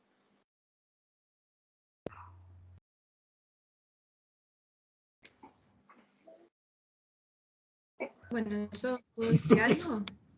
Por supuesto, Carolina, sí, sí. Nada, que como miembro del equipo, bueno, el curso hermoso, Pablo, la verdad que un placer, clarísimo, y que aclaro para la gente que Pablo nos viene auxiliando con minicursos, digamos así, cuando tenemos dudas con cuestiones técnicas, psicológicas, nos da pequeños minicursos todo el tiempo, así que, bueno, muy Sí, clarificado es cómo ha un sido. pesado. No, la verdad es que yo creo que en este proyecto venimos trabajando bastante bien, quiero decir, yo creo que la traducción, que aprovecho para publicitarla, que va a estar lista en algún momento entre el año que viene y el otro, de música hiscólica en Kyriadis, creo que va a estar buena, va a estar bien hecha, con mucho cuidado, y espero que les agrade a todos. Seguramente va a estar disponible en acceso abierto. Y bueno, la verdad es que por lo menos la traducción la está encarando un equipo que yo creo que estamos trabajando bastante bien y con bastante buena coordinación. ¿Alguien quiere añadir algo más?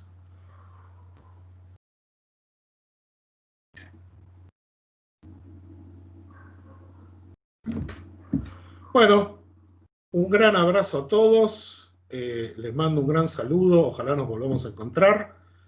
Y bueno, si quieren comunicarse conmigo, comuníquense. Yo, como siempre le digo, yo lo que pueda ayudarlos, los ayudaré, y si yo no lo sé, pregunto. Me fijo quién sabe y los derivo. No, bueno, la verdad es que muy contento con la respuesta. Sin nada más por el momento y esperando encontrarlos pronto por este mismo Vaticanal, me despido hasta nueva orden. Pablo Massa aquí despidiéndose y un gran abrazo a todos. Chao.